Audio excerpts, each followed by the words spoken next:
And I'm Christina Brown. And you're listening to Two Moms and a Couch. It's back to school season around here. And so today we are talking about homeschool versus traditional school. Um, just as a sort of background, my children do traditional school. Christina, your son is homeschooled as of this year, right? Yeah, well, technically at the end of 2022, Okay. December, but yeah, pretty recent. Yeah. We were talking about this because there's been a rise in parents wanting to homeschool their kids with, a variety of different things that have been going on in the news around the country. And it ranges anywhere from safety to not liking the way education is being handled and wanting to take more control over educating children. So, um, what I'm going to ask you, Christina, is can you like talk us through your decision making to do homeschooling with your son? Yeah, so homeschooling for me has always been honestly what I wanted to do, like with my children. Like even when my little one was a baby, I really wanted to homeschool, and I remember talking to my husband at the time about it, and everything, and like really wanting to go in with it. But of course, becoming a single mom and working full time and traveling and all that fun stuff, I did end up going the traditional route with public school when my kiddo first started school. And if I'm completely honest, like I kind of knew, especially for my kiddo, it was a mistake from kindergarten year, but you just kind of keep going and you keep on hoping that it's going to work out. You focus on the positives and you try to get them aligned with the right people within the school. I went the route of just volunteering as much as I could and showing up in the classroom as often as I could to make it easier on my kiddo and also to be present and know what was going on in the Yeah. classroom. So, for me, the reason that we made the decision when we did, which was like halfway or almost halfway through my little one's fourth grade year, is because in third grade we had a rocky, like a very bumpy time, just with that year as a whole. And when I say a bumpy time, I mean anything ranging from how instruction was being delivered and conflict with other kiddos and Mm. my kiddo being exposed to things that I don't necessarily want him exposed to, Like because what? I keep him off of things like social media, of course. Mm-hmm. But I know that even at that age, not all parents do that. So, he started seeing and learning about and hearing about things that um, I just wasn't comfortable or ready for him to start, hearing about. And, my kiddo has always been a little bit more on the sensitive side. So even like things that are scary, that are geared towards like bigger kids, like, what is it? Friday at or whatever, Wednesday at Freddy's or something, or like Cuphead and like all of those different things, like because and like Slender Man and all of that stuff, like because there were kids who, maybe have older siblings and they know about that stuff, they would talk about it and play that stuff like at school. And Mm. that always made my kiddo like really uncomfortable, and we had to have so many conversations. Like to just help him understand like it's not real, and he is okay, and it's okay to not engage with that stuff. um it was just a lot of like extra emotional work that I had to put Yeah. in to just making sure that my kiddo was okay like Okay. during the school day. And that was just kind of the experience up until the middle of fourth grade. So with fourth grade beginning, we had some challenges, especially in writing.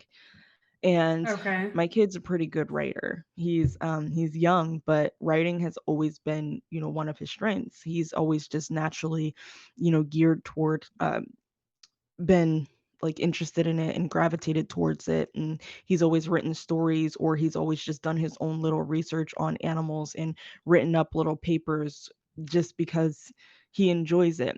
And he's always been a strong writer. Mind you, he's a kid, so there are still, of course, things to learn. Right. But when it came to writing in fourth grade, he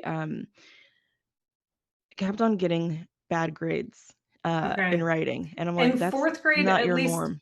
in 4th grade, at least in Florida, is the first year that they're actually getting graded A through F, right? It's third grade. 3rd grade, okay. Yeah, yeah, third grade. And, you know, English and language arts has always been his stronger subject, Okay. because that's just he's a creative kiddo. So, in fourth grade, he started getting some, you know, F's and stuff like that, like Oh, in wow. writing. And I'm like, this is not your norm. Like, you just took your fast test, right? And with the fast, the one that's at the beginning of the year, you're being tested on stuff for that you haven't learned yet, right? Because they're seeing like what you know for that current year. You haven't learned anything yet, and he knocked them out of the park. So I'm like, I Mm, know that this isn't normal. So I had some challenges, even as being on the PTA and being the homeroom parent and all yeah. that fun stuff. I had some challenges getting direct answers from the teacher about what is the prompt, what is the actual objective of this paper, because I'm very invested in my kiddo, and I wanted to help him, and I couldn't get a direct answer about, well, this is a prompt. This is what the expectation was. It was very, oh, well, okay, we'll just skip that one. But then the next one, he still did poorly and there was still like no communication. Um, and it just got to a point where like my kiddo was having a really, really rough time, like just getting motivated and wanting to go to school. They were also pretty harsh. The teachers were, in fourth grade. They were not kind, Yeah. with how they spoke with the children and stuff like that. And again, my kiddo is sensitive. He does way better with constructive criticism and praise. Like if you tell him what's going well, he'll know what to do again more so than if you're negative or nasty toward him. He Yeah. takes it very, very seriously. um, and so he just got to a point where I saw the warning signs that he was becoming depressed. And Mm, I, knowing that I've always, wanted to homeschool, and it wasn't an easy decision, yeah. because yes, even though I am self-employed, I work a lot, um, Yeah. and my days are still very full, right? I didn't have like I have the flexibility, but the work has to get done. So Right. I, had to really just, I guess, cut the excuses and say, like, hey, like, my kid needs me again, like, to show up in a Yeah. different way. So I just said, okay, well, after talking to him, and we talked about it, like, him and I, because, open communication is really important to me. Yeah. So he and I talked about it for like a month and a half. I talked to his father about it. I told him, "Hey, this is where my head is at. Here's why," just so that he was in the loop about it. And then I was like, "Okay, well." It got to a point where I think there was another essay, and like my kid just was completely confused about what to do. But then we talked about it. I made the teacher send like the books that are not supposed to go home. I said, no, you need to send them home because I Yeah. want to see. And like it literally took, me sitting down with him for 30 minutes to an hour. Like we went to a coffee shop and, sat down and we talked through it. And he got it. He understood Mhm. what was asked of him. In addition to that, he took it upon himself to create an organizer, like to write better for himself. He wasn't taught how to do this. Like he just decided to create an organizer that listed out these are the points that I'm going to talk about. And the teacher gave him a hard time for doing that. And that to me was very problematic because one, I feel like that's something that should have been commended, that Yeah. you figured out how to do that, because that is something that's taught in higher level, like English classes. But at the same time, even if it's not like for that, it's good job for figuring out a way to make this make sense for you. But because Mhm. that's not the message that was delivered, he thought he was doing something wrong where he wasn't. And then also the feedback on the piece that he had written, like the introduction that he had written, I was like, that really doesn't make sense. I'm like, that's not how you actually want to start that paragraph. If Yeah. this is the subject, if the subject is water, why are you starting by talking about people? Or if you're talking about people, you need to talk about people, how it relates to water so that it makes sense. And I've always been a really strong writer too. Yeah. So I'm like, seeing that and seeing that the feedback doesn't make sense and you're probably going to be taught in a way that you're going to have to like relearn things when you start getting to higher level writing. I was like, no. I can't let you keep going this way. I can't let you keep on feeling like you're the one who's doing something wrong Yeah. or that it's not okay to operate in a way that makes sense for your mind and whatever's going to make you the best writer you can be. So I guess the depression starting to creep up. He was starting to act out a lot more because Yeah. not like act out in his way, which is just becoming a little bit more sarcastic and snarky, Mm. in a little bit more disrespectful. I Yeah. noticed that. And then just knowing that the teachers were not being kind and the instruction, like, you can be taught way better. And there were other reasons from way beyond or way before, like in terms Mhm. of why I wasn't pro public school, but those were the reasons right there in that moment that I was like, no, now is the time and we're going to figure it out. Right. Did you ever think about private school as an alternative to homeschool and public No, school? no, because honestly, I don't think it's much better. Okay. They're just different. There are different things that go on there, but there's still certain similar exposure that's going to happen. Right. It's still, trying to get the kids to fit into a box that might not fit into that box or that standardization that they want to have in Right. there.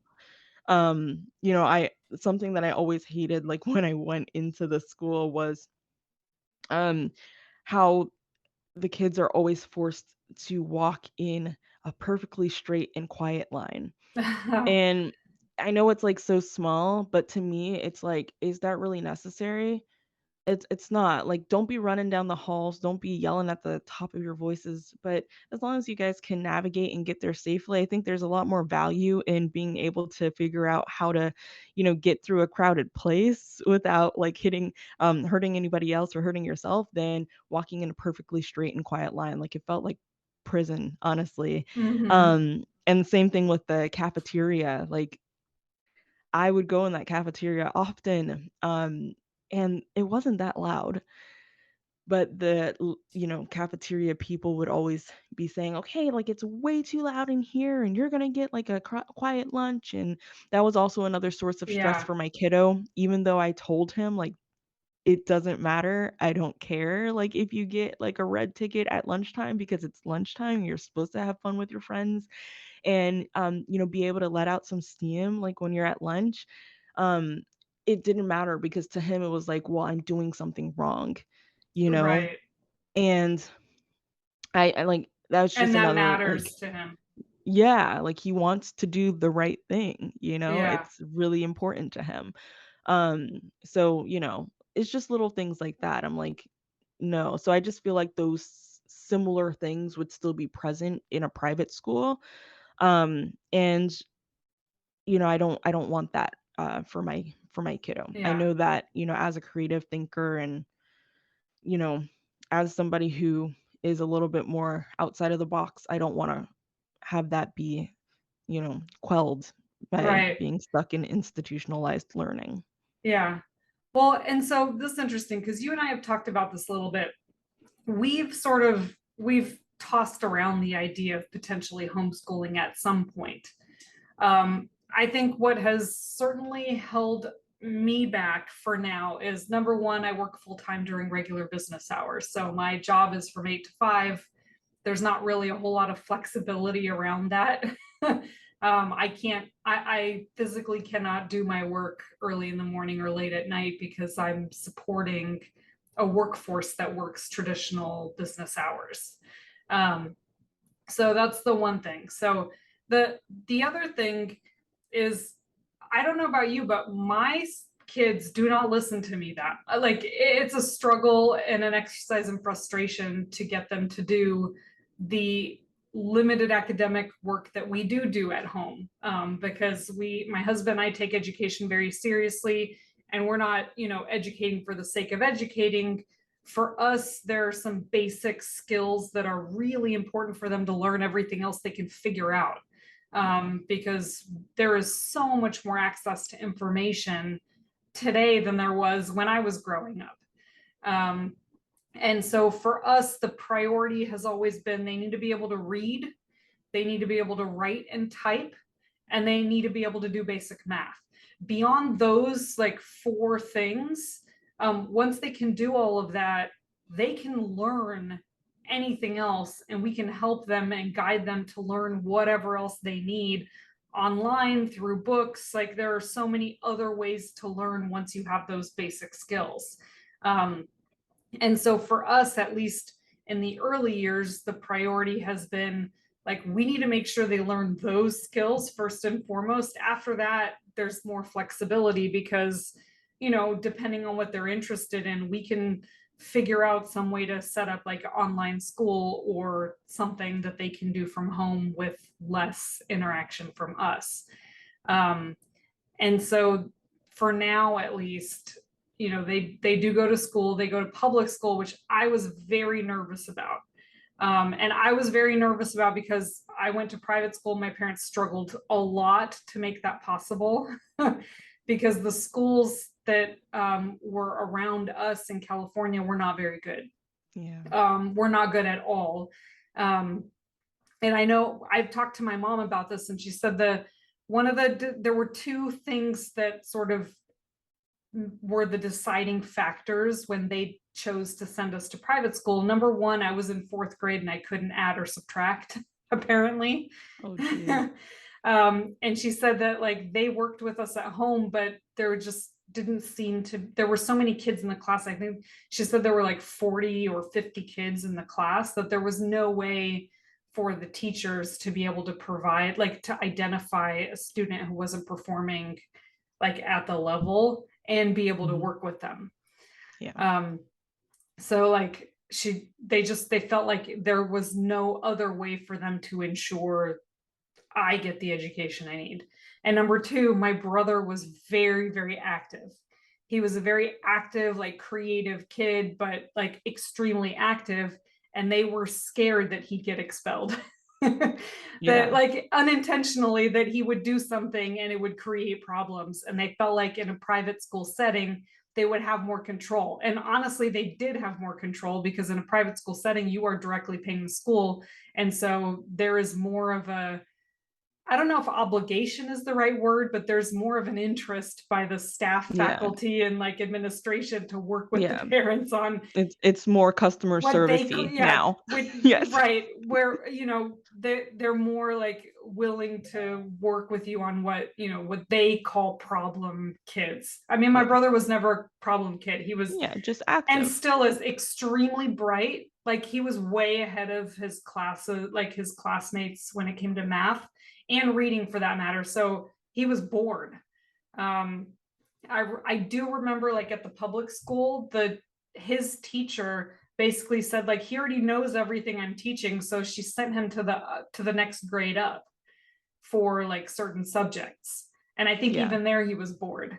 So, you probably know this, but when little boys are bored, they tend to get into trouble because they're trying to Yeah. find things to do.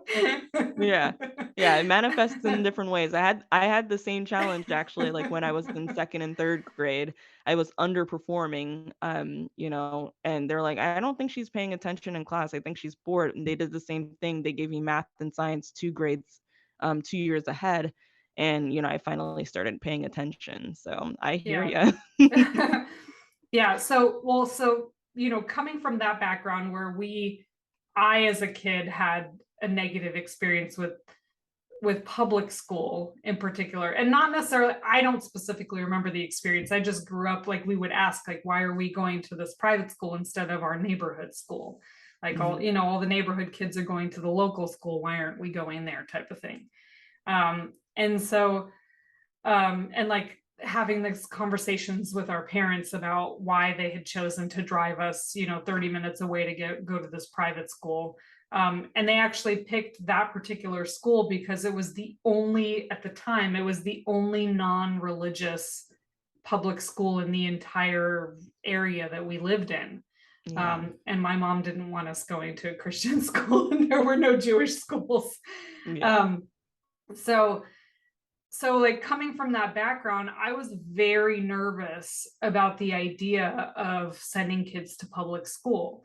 And one of the things that we did when we moved to Florida was we identified like 3 areas that had good schools, like good public schools, highly rated. We were lucky enough to have a friend who lives in the area who had 3 kids that had gone through school. And so she had done a ton of research on the school districts and had recommended these 3 areas. And so we picked from those 3 areas. Um, but even now, but I can tell you, like, I hear what you're saying about like institutionalized learning. It's one of the things like my husband always says, like he doesn't like taking my son to school because he said it looks like we're sending this kid to a To prison. prison. Yeah. Like it's a big block concrete building. It's It is. gray. There It's are so no drab. windows. I There are know. no windows. There's like really high gates, which I know it's all for security and whatnot.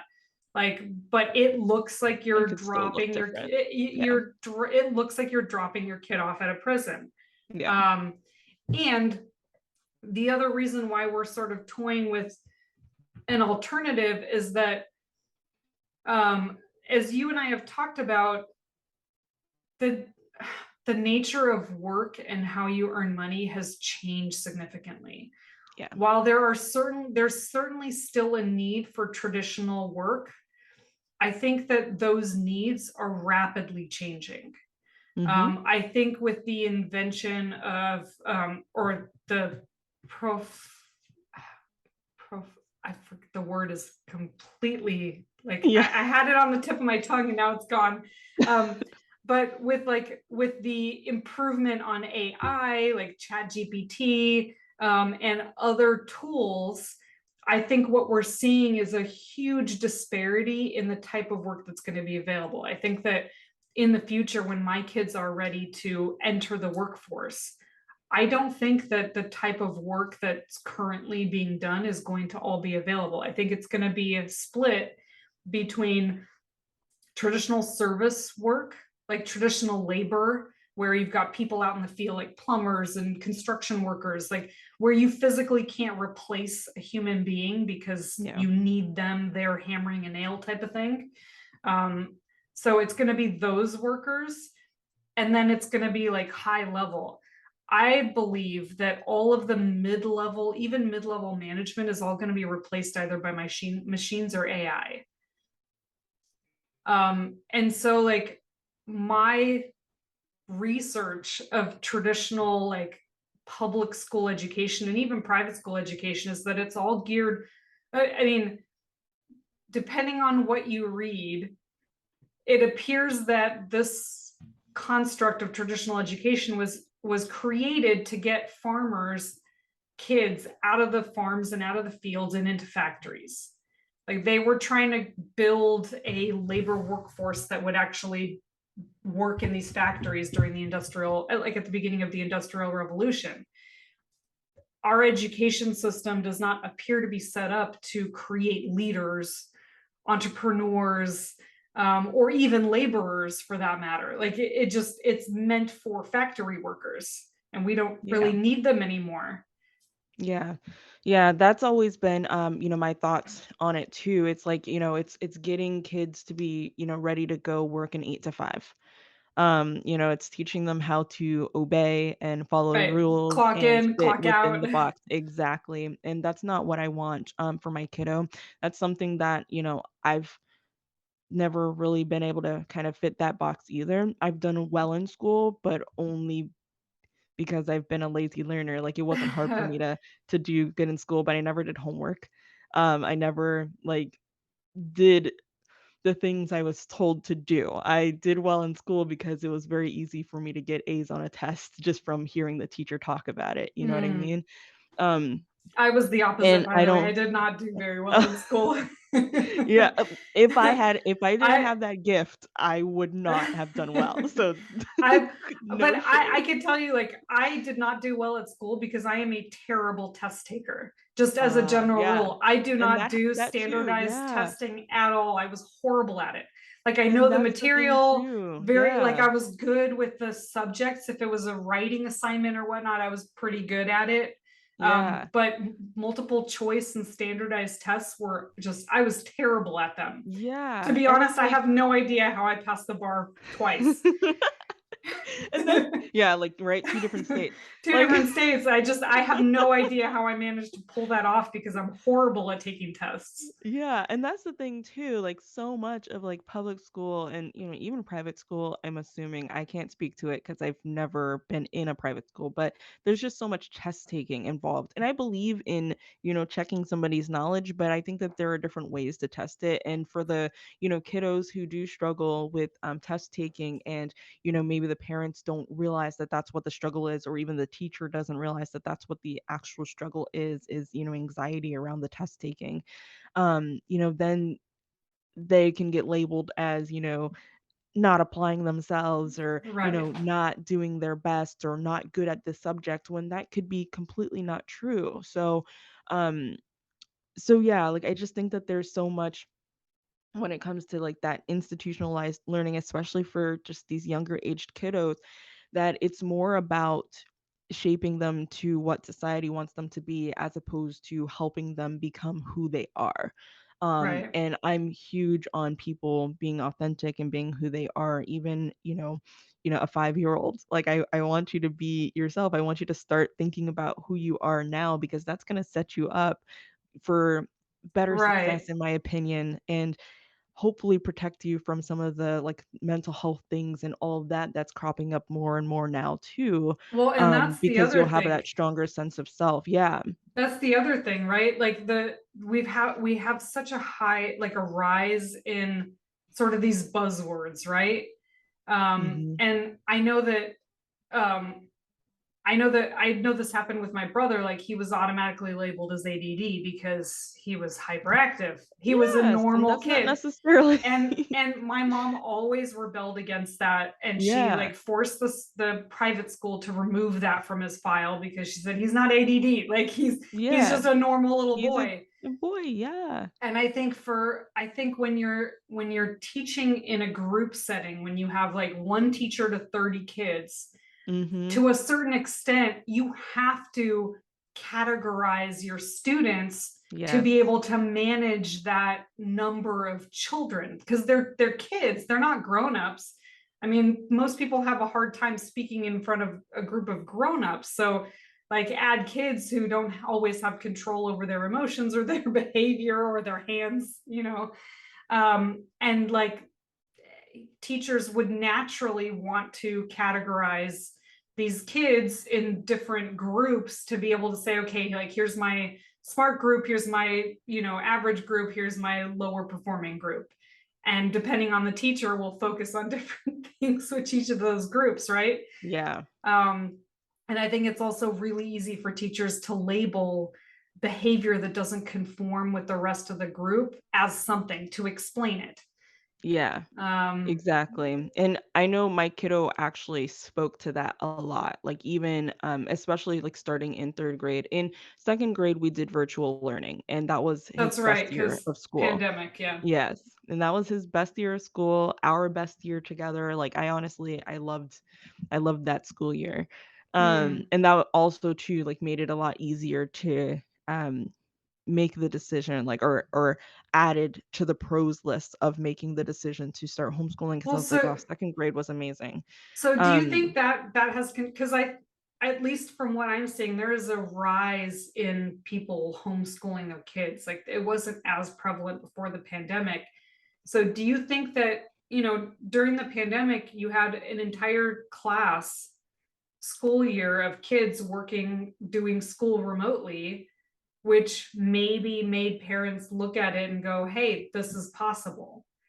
Like I think we so. can do this and still work full time because that's what they were expected to do during the pandemic. Yeah, that's exactly, what I did. Like we were set up in the office in our former home. I had my desks in there. He had his desks. We were like on this side and that side. I worked at my desk full time. I was working Yeah. 3 jobs plus my business at the time because things Yeah. were, hairy.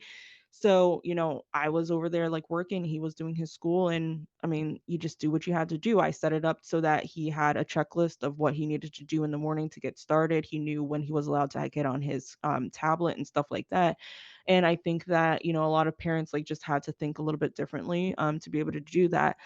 And I do. I think that there are a lot of parents that stuck with doing like the virtual school thing. I know that my kiddo's cousin, they're the exact same age. They're in the same grade. She hasn't been back to public school. She's still just been doing virtual school and it's been working for her. And I Okay. think a lot of parents, have done that too. I think there was kind of like this big boom in homeschooling like with the pandemic, but I feel like it's died down, still, because people kind Really? of have gone back to the traditional, like the norm. Like I know I did. Like I was like, okay, well, I guess and that was a conversation too for the 3rd grade year. I know we talked about it and I was like, well, should I send you back and ultimately we decided to send back. I don't know if that was the right decision.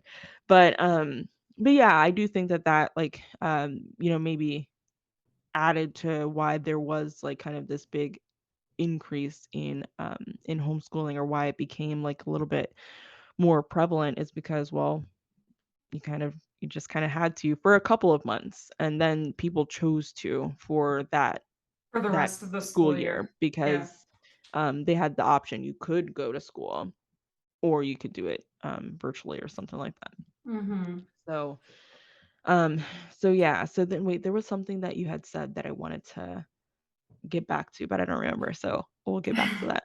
Oh no, you had mentioned like, well, how do you get the kiddos to listen, right? Or you started Oh, talking yeah. about that. Yeah. From that standpoint. And I think that so my kiddo and I struggled with that too.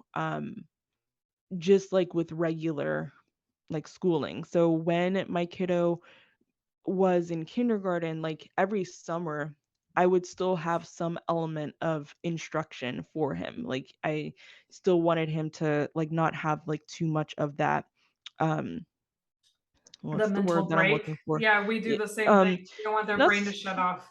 yeah, well, not so much the mental break, just the sliding back, like the Yeah. losing some of the what you've learned, like that thing. So I still, had him do like read, and had him do worksheets and different things like that. But then I would also teach him, like I started teaching him cursive like between the summer of 1st and 2nd grade. I Mhm. started teaching him French and American Sign Language. So we would learn like things that were different than what he was learning in school, but there was still some structure. But I do remember he would push back. Um, and the reason he was pushing back once, I heard what he was trying to explain at that age is because he didn't like continuing to have that structure. So I Mhm. talked to him. I said, well, what's going to make it better? He's like, well, I don't know. Maybe let's just do it, when we can, or like not back to back. I don't want to have to sit here at the desk and do it. You know, he didn't want it to feel like school. So with homeschooling, I'm trying my best to make, and mind you, we haven't done a tremendous amount of homeschooling. We got off to a decent start at the beginning of this year, but then Other things things got in the way. changed, Yeah. right? So with starting with this school year, I'm revisiting what my plans were and making some changes and stuff like that.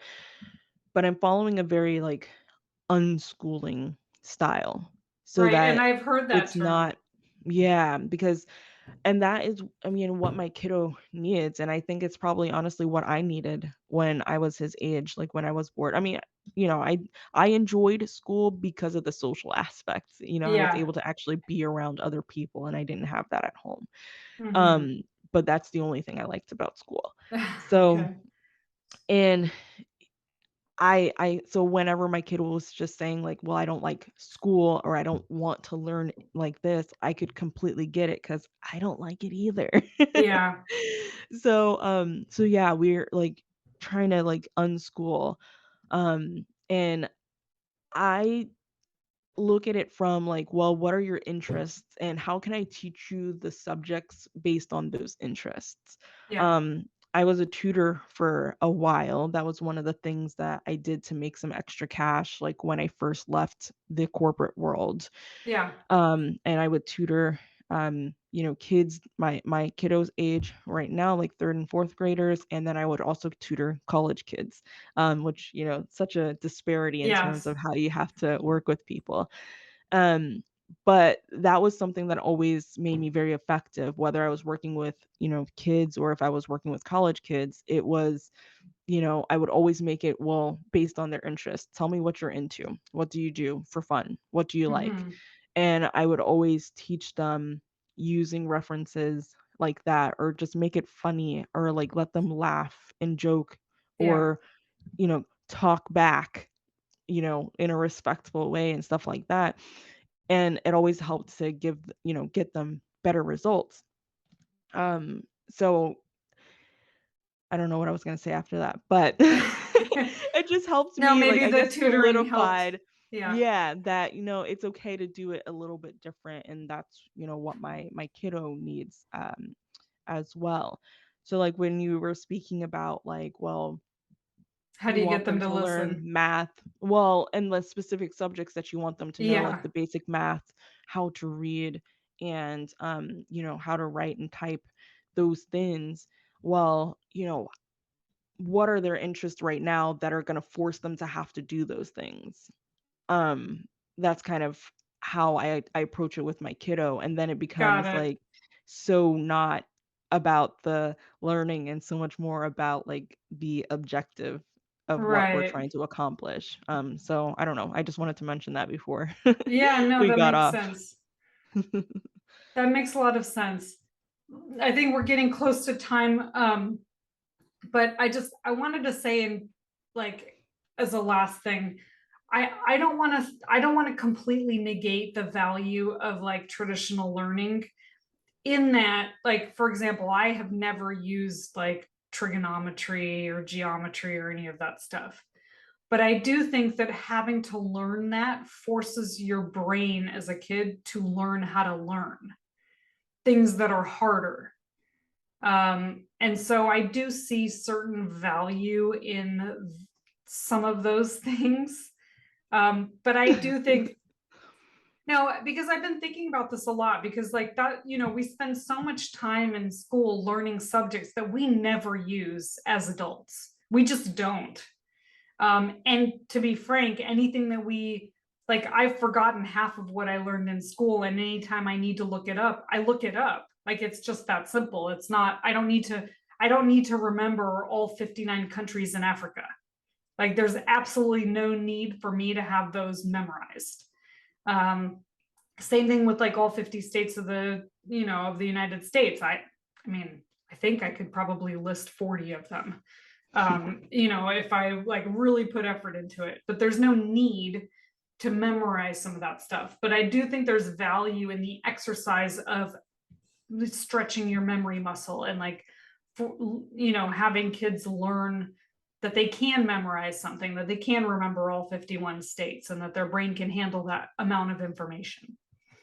I don't disagree with that. I don't think that I necessarily agree that the subjects that are taught in school are doing that.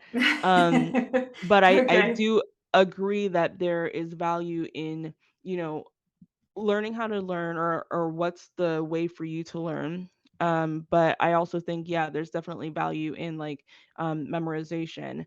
Some of the challenge though that I'm having with school is that they're kind of shying away from just rote memorization, like especially when it comes to like multiplication facts and Oh, I know that things they've like that. changed everything Like, about how they teach that stuff. yeah, and that's honestly some of the problem that I have like with how they're being taught like differently in public school. For me, like when it comes to multiplication facts, I want you to memorize like this deck of Yes, flashcards, and that's what I do. Even when I was tutoring, I know it broke the rules, but I would be like, okay, we're doing flashcards because you're just going to memorize this. Why? because Because that's it's how going to we help your learned. brain operate way more efficiently when it Yeah. comes to these higher level problems too.